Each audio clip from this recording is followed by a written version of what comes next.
সুধীর হয়ে কিছু সময় ভাবতেই আলভি বুঝে যায় গত রাতের ঘটে যাওয়া ঘটনা। নিজের ফোনটা ছিল তার পায়ের নিকট। খপ করে ফোন হাতে নিয়ে অস্থির চিত্তে অন করতেই দেখতে পায় মাহার কল। 17 বার কল করেছে মাহা।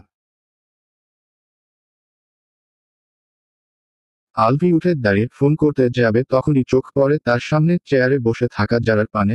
এক হাত গালে রেখে রাজকীয় ভঙ্গিতে বসে আছে সে। চোখে শান্ত ভাব, কিন্তু যেন ভয়ঙ্কর কিছু রাখা। আলভি থতমত খেয়ে যায়। যারা আস্তে ধীরে চেয়ার ছেড়ে উঠে পড়ে। প্রয়োজনীয় জিনিসপত্র ব্যাগে গোছাতে গোছাতে বলে, আসি আমি। থানায় দেখা হবে আলভি আহসান। কথাটা বলেই মুচকি হাসে যারা। আলভির অন্তরাত্মা লাফিয়ে ওঠে। তোড়া করে সে যারার হাত ধরে বিনয়ের সুরে বলে, যারা, না প্লিজ যেও না। আমি এক্সপ্লেন করছি। তুমি কি জানতে পেরেছ আমাকে বলো। আমি সব উত্তর দিচ্ছি। যারা ঝাড়া দিয়ে নিজের হাত ছাড়িয়ে নিয়ে বলে, এ টু জেড। সবই জেনেছি। তোমার মতো কাপুরুষের সঙ্গে আমি আর থাকব না। আলভি হাতের ফোন এক আছাড়ে ভেঙে ফেলে। ব্যাগ থেকে অফিসের আইডি কার্ড এনে দেশালায় দিয়ে আগুন ধরিয়ে দেয়। তার চোখ মুখে বাসা বাঁধে রক্তিম আভা। যারা এসব শান্ত ভঙ্গিতে দেখে। আলভি এবার কাতর কণ্ঠে যারার চোখে চোখ রেখে বলে, প্লিজ যারা, আমাকে ছেড়ে যেও না। আমি থাকতে পারবো না। যারা প্রত্যুত্তরে করে না। আলভি যারার পায়ে পড়ে এবার। চোখে পানি আসে তার। রুদ্ধ হয়ে আসা কণ্ঠ নিয়ে বলে, সাময়িক মোহে না হয় একটা ভুল করেছি যারা, ক্ষমা করো প্লিজ। তুমি চলে যাওয়ার কথা বললে আমার নিঃশ্বাস আটকে আছে। যারার চোখে জল জমে। আলভির চোখের পানি তার পায়ের পাতায় পড়তেই বুকে তোলপাড় শুরু হয়।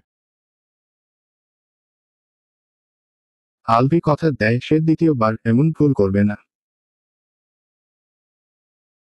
কিন্তু যারা তবুও ব্যাগ নিয়ে দরজার নিকট এগিয়ে গেলে আলভির সামনে দাঁড়িয়ে ঢাল হয়। যারাকে কোনোভাবেই সে যেতে দিতে রাজি নয়। আলভির এত মেহনতের পর যারার মনে বাসা বাঁধে মায়া। রাতে আলভি যারার মাথায় হাত বুলিয়ে দেয়। আশ্বাস দেয়, স্বপ্ন দেখায় নতুন জীবনের। তারা চলে যাবে শহর ছেড়ে। ছোট বাবুকে নিয়ে ঘর বাঁধবে খুব সুখে। আলভি বলে তাদের ঘরের নাম হবে সুখনীর। এমন নাম আর কথা শুনে কোনো রমণীর বুঝি সাধ্য নেই প্রিয় পুরুষকে অবহেলা করার। তার সঙ্গে বিচ্ছেদ টানা। ক্রমশ যারা নরম হয়। আর একটা সুযোগ কি সে দেবে আলভিকে? দিনকাল বেশ গেল। যারা ঠিকঠাক কথা বলেন না আলভির সঙ্গে। তবে আলভির সঙ্গ ছাড়েন না তার। হাজারো উপায় মানানোর চেষ্টা করে। দুদিন পর পরিস্থিতি পরখ করে যারা উপমাকে নিষেধ করে অ্যাডভোকেটের সঙ্গে যোগাযোগ করতে। উপরন্তু অন্তঃসত্ত্বা অবস্থায় ডিভোর্স হয় না। সবকিছু পিছু ফেলে যারা চেষ্টা করল নতুন করে সংসার গুছিয়ে নিতে। আলভি সেই ভোরে যারার হাত ধরে পাড়ি জমালো নতুন শহরে। বসন্তের বাতাবরণ সেদিন আকাশে বাতাসে। কোকিলের কুহুতান মন গহিনীর সুর বনে।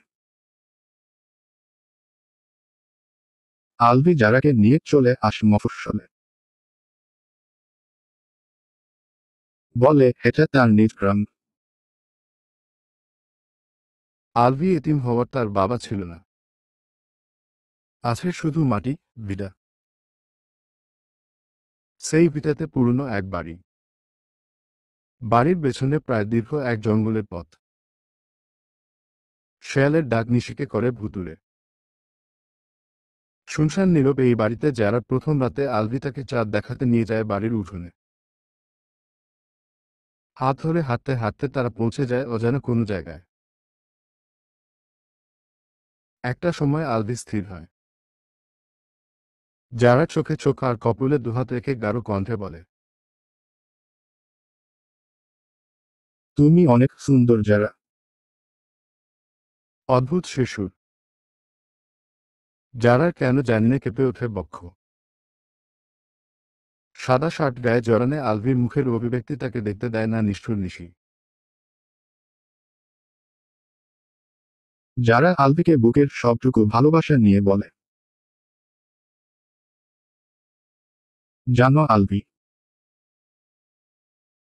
কোনো মেয়ে তোমার দিকে নজর দিলে আমি সহ্য করতে পারি, কিন্তু আমি ছাড়া তুমি অন্য কারোর দিকে তাকালে আমার দম বন্ধ হয়ে আসে।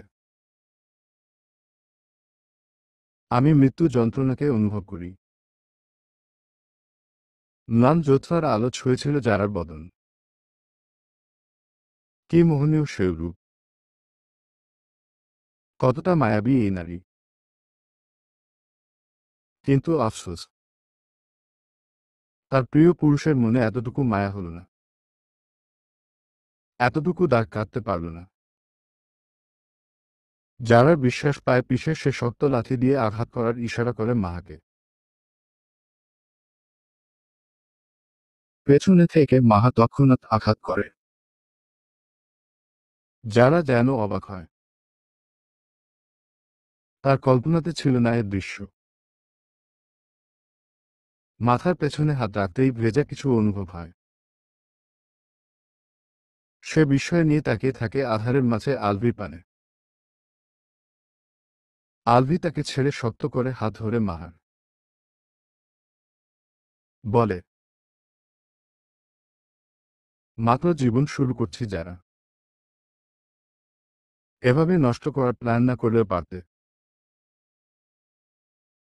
এসব জেল, পুলিশ, কোর্ট জাস্ট বিরক্তিকর। এতগুলা মানুষের দৌড়াদৌড়ির চাইতে ভালো একটা মানুষ নীরবে শেষ হয়ে যাওয়া। চোখের কোণে জল চিকচিক করে যারার। সীমাহীন কষ্ট তাকে আষ্টে পৃষ্ঠে ধরে। ধূপ করে পড়ে যায় সে মাটিতে। আলভি মাহার হাতটা ধরে পেছনে পথ ধরে। যারা শান্ত চোখে চাঁদের আধো আলোয় সে দৃশ্য দেখে কাতর হয়ে। কানে বাজে মাহার কণ্ঠ। শেয়াল কুকুর এসে এক রাতেই একে শেষ করবে, হা হা হা। মাহা কথাটা বলার পরই কিছু গড়িয়ে যাওয়ার আওয়াজ হয়। তারা পেছনে ফিরে যায়। যারার অবচেতন দেহ গড়িয়ে পড়ে কোনো খাতে। তারা যেন খুশি হয় আরো বেশি। চাঁদের মলিন আলোয় জঙ্গলের পথটা যেন কোনো অতিপ্রাকৃত জগতে ঢুকে পড়েছে। উঁচু নিচু সংকীর্ণ রাস্তা দিয়ে এগিয়ে চলছে একটা প্রাইভেট কার। তার হেডলাইটের আলোয় চারপাশের গাছপালার ছায়াগুলো যেন জীবন্ত হয়ে উঠছে, লম্বা আঁকাবাঁকা আঙুলের মতো এগিয়ে আসছে অন্ধকার থেকে। ইউভানের বুকে আচমকা ব্যথা হয়। অদ্ভুত সে ব্যথা। 5 বছর পূর্বের ন্যায় স্বাদ এই ব্যথার। সামনে থেকে ছুটে আসে একটা দমকা হাওয়া। তার গাড়ির কাছে এসেই নিঃশেষ হয়ে যায়। ইউভান থমকে দাঁড়ায়। আচমকা ব্রেক কষে থামিয়ে নেয় গাড়ি। পাশে বসা আমাদের কপাল ঠাস করে এসে বাড়ি খায় সামনে ঝুলে। ঘুমে জড়িয়ে আসা চোখ খুলে সে তড়িৎ গতিতে সামনে থেকে চশমা নিয়ে চোখে দেয় দ্রুত। অতঃপর ইউভানের পানে তাকিয়ে শুধায়, কি হয়েছে সর? ইউভান মাথা নাড়ায় হালকা, বাম থেকে ডানে। আমার তার অর্থ খুঁজে পায় না। লোভে ভাবতেও বসে না। ইউভানের কিছু কিছু কথা বা আচরণের অর্থ সে উদ্ধার করতে পারে না ঘন্টার পর ঘন্টা ভেবেও। ইউভান গাড়ির কাছ নামিয়ে হাওয়া অনুভব করে। চতুর্দৃষ্টিতে কিছু খুঁজে বেড়ায় সে। অতঃপর হঠাৎই দরজা খুলে গাড়ি থেকে নেমে হাতটা লাগে অজানা দিলে। আমাদও পিছু নেয়। ইউভানকে বিড়বিড় করে বলতে শোনা যায়, এখানেই আছে, আশেপাশেই আছে। হ্যাঁ, এখানেই। আমাদ অবাক হয়ে প্রশ্ন করে, কি আছে এখানে?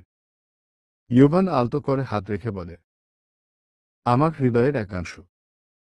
যারাকে গত রাত থেকে ফোন করে যাচ্ছে উপমা, কিন্তু কোনো সাড়া নেই। এমনকি অতিরিক্ত ফোন করার কারণে এখন একটা মেলি কণ্ঠ ভেসে আসছে। বলা হচ্ছে ফোন সুইচ অফ। উপমা অস্থির হয়ে ওঠে। ভয়ে বাবা মাকে কিছু জানায় না। এমনকি এটাও জানায়নি যে আলভি বিপথে চলে গিয়েছিল। উপমা ঠিক করে সে পুলিশে রিপোর্ট করেন, নয়তো কোনো অ্যাডভোকেট সঙ্গে কথা বলবে। তার আগে সে আলভিকেও ফোন করল, কিন্তু সাড়া পাওয়া গেল না। বন্ধু বান্ধবদের এ বিষয়ে জানিয়ে বুদ্ধি চাইলে ওরা বলল ব্যারিস্টারের সঙ্গে আলোচনা করতে। শহরে এক নতুন ব্যারিস্টার এসেছে। উনি 5 মাসে মাত্র 5টা কেস লড়েছেন, আর 5টাতেই জিতেছেন। কোনোভাবে তাকে রাজি করাতে পারলে বিষয়টা দ্রুত সমাধান হওয়া সম্ভব। উপমা নিশ্চিত যারা বড়সড় বিপদে আছে। তাই সকাল হতেই সে উপস্থিত এক প্রতিষ্ঠানে। যে প্রতিষ্ঠানে আছে নামকরা সেই ব্যারিস্টার। অ্যাডভোকেটের সঙ্গে কথা বলে সে অপেক্ষায় থাকে। ইউভান লিখে দরজায় ঝুলিয়ে রাখা নেমপ্লেটের সামনে। বুক তার দুরু দুরু করছে। শুনেছে উনি অদ্ভুত কিসিমে ওনার যদি পছন্দ হয় তবেই সেই ঝামেলা সমাধান করতে রাজি হন। ইউভান জানালার পাশে দাঁড়িয়ে আছে। ঠান্ডা রাতের বাতাস ধীরে ধীরে পর্দা দুলিয়ে দিচ্ছে। তার গাঢ় দৃষ্টিটা স্থির হয়ে আছে ঘুমন্ত মেয়েটার ওপর। যেন এক ভুলে যাওয়া স্মৃতি আবার বাস্তবে ফিরে এসেছে। যারা এখনো গভীর ঘুমে আচ্ছন্ন, মখমলের চাদরের নিচে তার নরম নিঃশ্বাসের ওঠানামা স্পষ্ট। কপালের একপাশে কয়েকটা চুল এলোমেলো হয়ে পড়ে আছে, যেমনটা 5 বছর আগেও হতো। তখনও কি সে এতটাই মায়াবী ছিল? ইউভানের ঠোঁটের কোণে এক ধরনের অদ্ভুত হাসি ফুটে উঠল, যা বড়ই অপ্রতিরোধ্য, একাধিপত্যের। 5 বছর আগে এই মেয়েটা তার ভেতর এক অদ্ভুত ঝড় তুলে দিয়েছিল। প্রথম দেখায় বুকে সে কি তীক্ষ্ণ ব্যথা হয়েছিল ইউভাবের। অথচ একদিন হঠাৎ করেই হারিয়ে গিয়েছিল দিগন্তের ওপারে। আজ, এত বছর পর, সময় যেন আবার পেছনে ঘুরে গেছে। ইউভান মুচকি হাসে। অদূরে দাঁড়িয়েই সে গভীর কণ্ঠে বলে, 5 বছর ধরে আমি শুধু তোমারই অপেক্ষায় ছিলাম। কেউ একজন বলেছিল, যার জন্য তুমি জন্মেছ সে একদিন তোমার কাছে আসবেই। তুমি কি জানো আমি সেই দিনের জন্য কত প্রতীক্ষা করেছি? ইউভানের চোখে গভীর তৃষ্ণা, এক ভয়ঙ্কর মোহ। সে ধীরে ধীরে এগিয়ে এল, আঙুল বাড়িয়ে জারার গালের এক পাশ ছুঁয়ে দেখল। স্পর্শটা এত হালকা, যেন এই মুহূর্তটা সে কল্পনার মধ্যে বাঁচিয়ে রাখতে চায়। তুমি ফিরেছ। তার গলায় গভীর ফিসফিসানি। তারপর আবার নিজের জায়গায় ফিরে গেল সে। মেয়েটাকে এখনো তার ঘুমের মধ্যে স্বপ্ন দেখতে দিতে হবে। কিন্তু যখন সে জেগে উঠবে, তখন এক নতুন বাস্তবতার মুখোমুখি হবে, এক বাস্তবতা যেখানে সে আর পালিয়ে যেতে পারবে না। ইউভান আর হারাতে দেবে না তার হৃদয়ের একাংশকে। ভবনটা মনে রেখেই ইউভান পা বাড়ায় অন্য এক গন্তব্যে। যাওয়ার আগে বাহির থেকে লাগিয়ে শক্ত করে লাগিয়ে দেয় দরজা। খুব ধীর গতিতে হেঁটে হেঁটে ইউভান পৌঁছে যায় বাড়ির বেসমেন্টের লোহার দরজার নিকট। ইউভান ধীরে ধীরে বেসমেন্টের ভারী লোহার দরজাটা খুলল। দরজাটা খুলতেই ভেতর থেকে এই ধরনের স্যাঁতস্যাঁতে গন্ধ বেরিয়ে এলো, পুরনো কাঁচ, ধুলো আর কিছু একটা যা হয়তো সময়ের সঙ্গে পচে গেছে। নিচের সিঁড়িগুলোতে তার জুতার শব্দ প্রতিধ্বনিত হলো, যেন পুরো জায়গাটার ওপর সেই একচ্ছত্র শাসন চালায়। ভেতরে ঢুকতেই সোনালি আলোয় এক আশ্চর্য জগৎ উন্মোচিত হলো। 5 বছর, সময়টা শুনতে দীর্ঘ মনে হতে পারে, কিন্তু ইউভানের জন্য প্রতিটি দিন কেবল যারার স্মৃতিতে বাঁচার আরেকটি অধ্যায়। সে ভালোবাসে নিঃশর্তভাবে, একদম নিজের সর্বস্ব দিয়ে। বেসমেন্টের ছোট্ট ঘরটা যেন যারার অস্তিত্বের এক নীরব মন্দির। সেখানে সাজিয়ে রাখা আছে যারার ফেলে যাওয়া ছোট্ট একটি রুমাল, কখনো ভুল করে রেখে যাওয়া চুলের ক্লিপ, এমনকি একবার ব্যবহৃত একটি কফির কাপ, যেন প্রতিটি জিনিসের লেগে থাকা তার ছোঁয়া আজও উষ্ণ।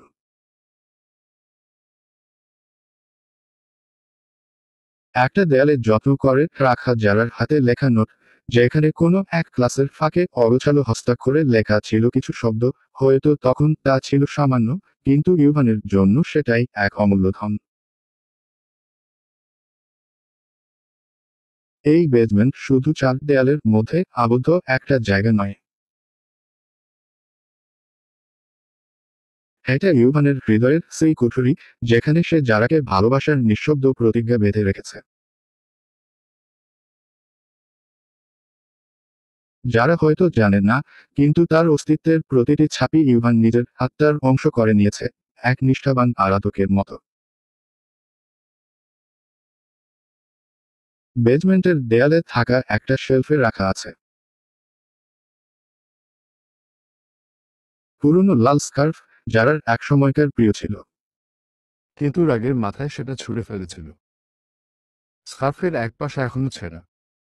একটা ছবি, 5 বছর আগের, একটু বিবর্ণ হয়ে গেছে, কিন্তু এখনো যারার মুখ স্পষ্ট। স্কুল ড্রেস পরিহিত যারা পিকনিক স্পটে বন্ধুদের সঙ্গে এই ছবিটা উঠেছিল। এটাই তো ইউভান আর যারার প্রথম দেখা। হ্যাঁ, এটাই। ইউভান সেদিন এই ছবিটা তুলেছিল যারার মোহে মোহিত হয়ে। ইউভান ধীরে ধীরে তার থেকে স্কার্ফটা নামিয়ে নিল। আঙুল দিয়ে সেটা ছেঁড়া দিকটা স্পর্শ করলো, তারপর গভীরভাবে শ্বাস নিল। গন্ধটা হয়তো অনেক আগেই ম্লান হয়ে গেছে, কিন্তু তার মনে হয় এখনো সেখানে যারার অস্তিত্ব আছে। তার চোখের গভীরে অদ্ভুত একটা শূন্যতা খেলে গেল।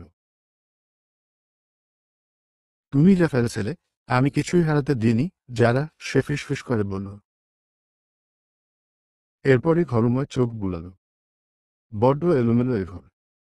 যেদিন যারা হাওয়ার মতোই উধাও হয়ে গেল সেদিন ইউভান এখানে এসে ভাঙচুর করেছে সব। তার খুব যন্ত্রণা হয়েছিল বুকে। এখন যারা ফিরে এসেছে তারই ঘরে। নতুন করে সাজাতে হবে সবকিছু। যারা যেখানে থাকবে তার সবকিছুই হবে একদম ফিটফাট, শুভ্র, সতেজ, যেমনটা সে যারাকে প্রথম দেখায় অনুভব করতেছিল। তার কষ্টে ঘেরা অন্ধকার রাজ্যে যারা এক উজ্জ্বল জোনাকি। যারা চোখ ধীরে ধীরে খুলতে না খুলতেই তার মাথার ভেতরটা যেন ঘুরে উঠল। শরীরে অস্বাভাবিক ক্লান্তি, যেন কয়েকদিন ধরে ঘুমিয়ে আছে।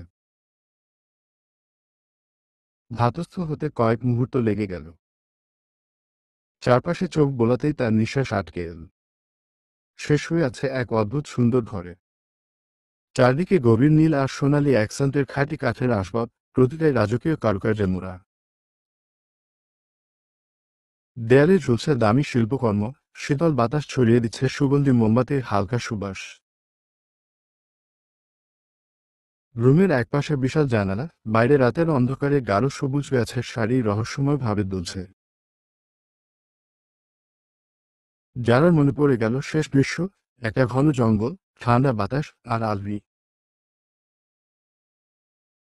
আলভির কথা মনে উদয় হতেই এক পৃথিবী ঘৃণা মনে জেগে উঠল। সে যেন এখনো বিশ্বাস করতে পারে না। সে বুঝে উঠতে পারে না আলভির কতটা নিখুঁত অভিনয় করে তাকে ঠকিয়েছে। শুধু ঠকায়নি, মৃত্যুর দ্বারপ্রান্তে পৌঁছে দিয়েছিল। ভাবনার মাঝে যারা চমকে উঠে। মনে প্রশ্ন জাগে, সেই মৃত্যুর দ্বার থেকে তাকে কে ফিরিয়ে আনলো? যারা আরো একবার গভীর দৃষ্টিতে পরখ করে সবকিছু। কোন জায়গা এটা? সে বুঝে উঠতে পারে না। সামনে থাকা ড্রেসিং টেবিলে তার অবয়বের অর্ধেক প্রতিফলিত হয়ে আছে। যারা দেখে তার মাথায় ব্যান্ডেজ করা, মাথার উপরে স্যালাইনের প্যাকেট ঝুলানো। এমন সময়ে ঘরে প্রবেশ করে নার্সের বেশভূষার অধিকারী এক মেয়ে। হাতে একটা ট্রেতে তরল খাবার। যারা তাকে দেখেই অস্থির চিত্তে জানতে চায়, এটা কোন জায়গা? ব্যারিস্টার ইউভানের বাসা। উনি কে? মেয়েটা যেন অবাক হয় এ প্রশ্ন শুনে। তবে এ প্রশ্নের জবাব দেওয়ার প্রয়োজন মনে করে না। শুধু বলে, আপনি অসুস্থ। দুদিন অচেতন ছিলেন। আপনার পেটে একটা বাচ্চা ছিল। 1.5 মাস। বাচ্চাটা মারা গেছে। অপারেশন করা হয়েছে। যারা পৃথিবী যেন ওলটপালট হয়ে যায়। স্তব্ধ হয়ে যায় সে মুহূর্তের মাঝে। আপনা আপনি হাত চলে যায় নিজ পেটে। চোখ থেকে গড়িয়ে পড়ে এক ফোঁটা অশ্রু। নার্স মেয়েটা বেডসাইডের টেবিলে খাবার রেখে প্রস্থান করে। বলে যায়, স্যালাইন শেষে খাবেন। যারা কান অবধি এ কথা পৌঁছায় না। সে কিছু সময় স্তব্ধ হয়ে বসে থাকে। তীব্র হতে তীব্রতর হয় ঘৃণা, যার সবটাই জমে আলভি নামক পশুর উপর।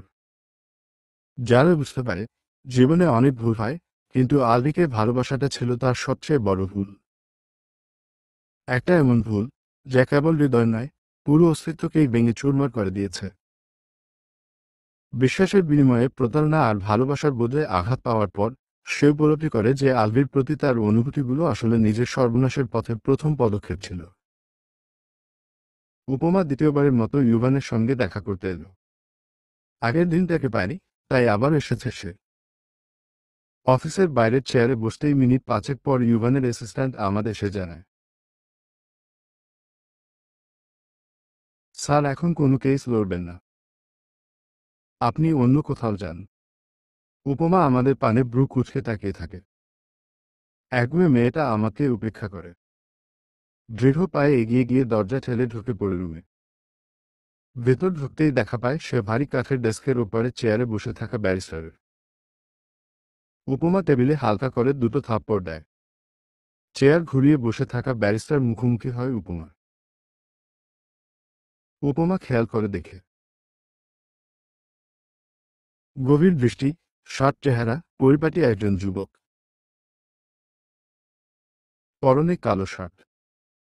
একটা অভিজাত অথচ অদ্ভুত শীতলতার ছাপ ছড়িয়ে আছে তার চারপাশে। ইয়োভান বিরক্ত চোখে তাকালো উপমার দিকে। তার শক্ত চোয়ালে স্পষ্ট হলো অসন্তোষ, কপালের মাঝখানে ভ্রু জমাট বাঁধল। তোমার অনেক সাহস মনে হচ্ছে। অনুমতি ছাড়া কেউ আমার রুমে ঢোকে না। ঠান্ডা স্বরে বলল সে, গলায় এক ধরনের শাসানি মিশে থাকলেও উপমা অবিচল রইল। সে এক মুহূর্তের জন্য পিছু হটল না। বরং ধীর কণ্ঠে বলল, আমি অনুমতি দিতে আসিনি, কথা বলতে এসেছি। ইউভানের কুঞ্চিত ভ্রুতে আরো খানিকটা ভাঁজ পড়ল। সে ছোট ছোট চোখ করে তাকিয়ে রইল উপমার পানে। কয়েক সেকেন্ড নীরব থাকার পর হাতের ঘড়ির দিকে এক ঝলক তাকিয়ে চেয়ার ছেড়ে উঠল। গলায় এক ধরনের উদাসীনতা টেনে বলল, আমি সময় নষ্ট করতে পছন্দ করি না। আমার জরুরি মিটিং আছে। ইউভানের এমন উদাসীনতায় উপমা হতাশ হয়ে গেল। বলে ফেলল রেগে, আপনি এতটা খারাপ কেন? আপনার মতো এত উদাস আইনজীবী দ্বিতীয়টা দেখেনি আমি। এই মেয়ে শোনো, আমি তোমার বোনকে বিয়ে করিনি যে তোমার কথা শুনতে বাধ্য হব। উপমার মাথা গরম হলো। বিড়বিড় করে ইউভানকে কিছু বলল। তবে ইউভান পাত্তা দিল না। পকেট থেকে সানগ্লাস বের করে চোখে দিল, কালো শার্টের হাতা গুটিয়ে নিতে নিতে দরজার দিকে এগোল। তার চলার ভঙ্গি ছিল নিখুঁত আত্মবিশ্বাসী, যেন পুরো পৃথিবী তার নিয়ন্ত্রণে। আমার কিছুক্ষণ পরখ করল উপমাকে। উপমা হাঁসফাঁস করছে। মেয়েটার দুশ্চিন্তা ভরা মুখ দেখে আমাদের মায়া হলো। কিন্তু তার কিছুই করার নেই। ইউভান কখনো তার কথায় কেস হাতে নেবে না। চলতি দশায় ইউভান হঠাৎ থমকে দাঁড়ায়। বুকের ভেতরটা মুছে ওঠে। একটা অস্পষ্ট দৃশ্য মাথায় ঘোরে। তীক্ষ্ণ ব্যথা হয় তার। যেন কেউ মাথায় সূচ ফোটাচ্ছে। মনে পড়ে তার মায়ের কথা।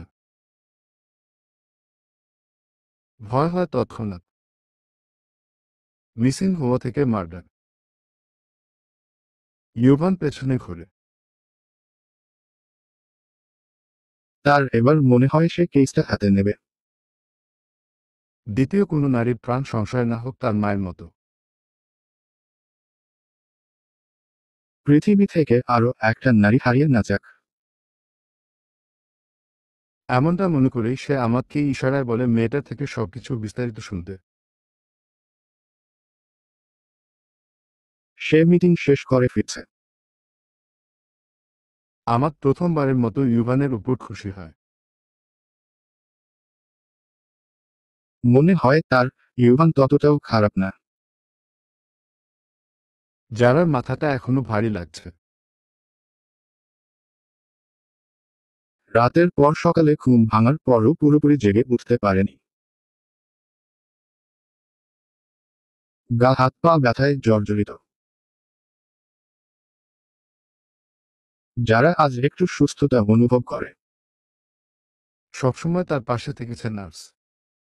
তবে এখন তাকে দেখা যাচ্ছে না। কে তাকে এখানে এনেছে তারও হদিস পায়নি যারা। একটু ভালো অনুভব করতেই বিছানা ছাড়ার সিদ্ধান্ত নিল সে। চারপাশটা অচেনা, অদ্ভুতভাবে নিখুঁত, আলিশান অ্যাপার্টমেন্ট, দামি আসবাব, নরম কার্পেট, সুগন্ধি বাতাস। যারা ধীরে ধীরে উঠে দাঁড়ালো। মাথায় একটু ঘুরে উঠল, কিন্তু কিছুক্ষণ পরই ধাতস্থ হল। শীতল মেঝেতে খালি পায়ে পা ছুঁয়ে ধীর পায়ে এগোতে লাগলো। বাড়িটা বিশাল, কিন্তু নিঃশব্দ। দরজা খুলে বারান্দায় এল, সামনের কাছের জানালা দিয়ে বাইরে তাকালো। চারদিকে শুধু গার্ড। তারা নড়ছে না, কথা বলছে না, শুধু দাঁড়িয়ে আছে, যেন প্রশিক্ষিত রোবট। যারার গলা শুকিয়ে এলো। কি অদ্ভুত পরিবেশ। ঘরের প্রতিটি আসবাবপত্র কালো। এমনকি জানালার উড়ন্ত পর্দা সবগুলোই কালো। কোথাও রঙিন কিছু জান নেই। পরক পর্যায়ে হঠাৎ করেই যারা চোখ আটকালো উপরের দিকে। একটা মেয়ে সিঁড়ি বেয়ে উপরে উঠছিল। ওয়েস্টার্ন পোশাক পরা, আত্মবিশ্বাসী হাঁটা। মেয়েটির চলার মধ্যে কোনো ভয় নেই, যেন সে জানে এখানে থাকার অধিকার তার আছে। যারা দ্রুত জানালার কাছে গিয়ে কাছের পাশ থেকে ডাকল। শুনতে পাচ্ছেন? মেয়েটি প্রথমে শুনতে পায়নি। যারা এবার জানালায় হাত ঠুকল। এই, শুনতে পাচ্ছেন? মেয়েটি থমকে দাঁড়ায়, ধীরে ধীরে ঘাড় ঘুরিয়ে তাকালো নিচের দিকে। চোখে বিস্ময়ের ছাপ। যারা নিঃশ্বাস নিল, কণ্ঠে একটা উৎকণ্ঠা জেঁকে বসল। আপনার সঙ্গে একটু কথা বলা যাবে? মেয়েটা যেন যারার প্রশ্নের উত্তর দিতে চায় না। সে তার গন্তব্য নতুন করে হাঁটতে চাইলে যারা জিজ্ঞেস করে, আচ্ছা ব্যারিস্টার ইউভান আপনার কে হন? ওনাকে আপনি চেনেন? মেয়েটি নিরুত্তর। সে চলে গেল সিঁড়ি বেয়ে উপরের দিকে। যারা ঠোঁট উল্টে ফেলল। মেয়েটা সুন্দর কিন্তু বেশ অহংকারী হবে হয়তো। যারা আবার ঘরে ফিরল। ততক্ষণে নার্সরাও চলে এসেছে।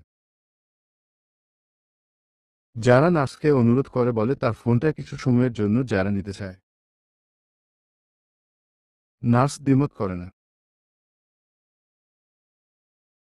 যারা ফোন হাতে পেতেই উপমার নাম্বার তোলে। চিন্তিত মুখে দুবার ফোন করতেই তৃতীয়বারের বেলায় উপমা রিসিভ করে ফোন। যারা খুশি হয়। তার কণ্ঠ কেঁপে ওঠে।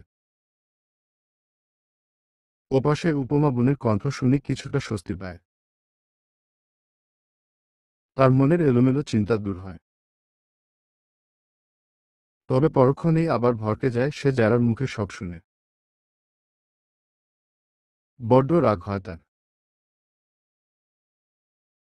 ইচ্ছে হয় আলবিকে 7-8 বার করে মেরে ফেলার। যারা একটু আড়ালে যায়। উপমাকে বলে ফৌজদারি অপরাধ দাঁড় করিয়ে দ্রুত মামলা করতে। সে এখন নিরাপদে আছে। কালকের মাঝেই এখন থেকে বের হয়ে সে বাসায় ফিরবে। আলভি আর মাহার চূড়ান্ত শাস্তি চায় সে। উপমা যারাকে এ বিষয়ে দুশ্চিন্তা করতে মানা করে। সে জানায় খুব বড় একজন ব্যারিস্টারের সঙ্গে উপমা কথা বলেছে। উনি ইতিমধ্যে প্রাইভেট ইনভেস্টিগেটর লাগিয়ে দিয়েছেন আলভি ও মাহার পেছনে। অলস বিকেলে বিশাল জানালার পাশে দাঁড়িয়ে যারা দেখছিল বাহিরটা। এ বাসার বিস্তার বিশাল। চারিপাশে বাগান। কোথাও ফল, কোথাও ফুল, আবার কোথাও বিদেশি গাছের সমাহার। জানালার নিচে আছে গোলাপ ফুলের বাগান। হাওয়ায় হালকা করে মাথা দোলাচ্ছে তারা। যারারও ইচ্ছে হলো গায়ে হাওয়া লাগানোর। কিন্তু অন্যের ঘর, জানালা, জিনিসপত্র ভেবে সেই ইচ্ছে দমিয়ে ফেলল। মাথার ভেতরে আলভি নামটা দাপাদাপি করছে। হৃদয়ে রক্তক্ষরণ হচ্ছে অনাগত সন্তানের কথা ভেবে। যারার মন খারাপ হলো বড্ড। আকাশের পানে তাকিয়ে সে আনমনেই বলল, তুমি তো পারতে আমাকে একটা সুন্দর জীবন দিতে, যে জীবনে আমি এক নারীতে আসক্ত থাকত কেউ। আমাদের সুন্দর একটা সংসার হতে পারত। কথার মাঝেই দরজায় নক করে কেউ। যারা ফিরে চায়। এগিয়ে যায় দরকার নিকট। আওয়াজ দেয় যারা। দরজা খোলা আছে, ভেতরে আসুন। শব্দহীনতায় দরজা খুলে ভেতরে প্রবেশ করে এক অগোছালো যুবক। কালো শার্টের বোতাম দুটো খোলা। এক হাতা গোটানো তো অন্য হাতা কবজিতে অবলীলায়। হাতে একটা ট্রে, তাতে ধোয়া ওঠা কফি আর কিছু স্ন্যাক্স। কেমন লাগছে এখন? যারা একটু ভাবল। অতঃপর বুঝতে সক্ষম হলো এটাই হয়তো ব্যারিস্টার ইউভান। কিছুটা অবাক হলো যারা। কল্পনার সঙ্গে সদৃশতা নেই। যারা ভেবেছিল হয়তোবা হবে একজন বয়স্ক লোক। ভারী চশমা থাকবে চোখে। ব্যারিস্টারের কাজের চাপে চোখ তুলে সে তাকাতে পারবে না কারো দিকে। কিন্তু এনাকে দেখে মনে হচ্ছে উনি মাত্র কিচেন থেকে ফিরলেন। শার্টে লেগে আছে চিনির দানা। চুলগুলো কপালে এসে ঝুলছে। নাকের ডগায় চিকচিক করছে বিন্দু বিন্দু ঘাম। ভালো। অনেকটাই ভালো। যারা হাসার চেষ্টা করে জবাব দেয়। ইউভান ধীর পায়ে এগিয়ে আসে। ট্রেটা টেবিলে রাখে। তার চোখ যারার মুখের উপর স্থির হয়ে থাকে। যেন প্রতিটি পরিবর্তন পর্যবেক্ষণ করছে। যারা অনুভব করে ইউভানের দৃষ্টি অদ্ভুত এক মোহ তৈরি করছে যা তাকে ক্রমশ অস্বস্তিতে ফেলছে। আপনার এভাবে যত্ন নেওয়ার দরকার ছিল না, মিস্টার ইউভান। আমি ঠিক আছি। আমি এমনিতেই আপনার কাছে অনেক কৃতজ্ঞ। চলবে। পরবর্তী পর্ব পেতে চ্যানেলটি সাবস্ক্রাইবও করুন।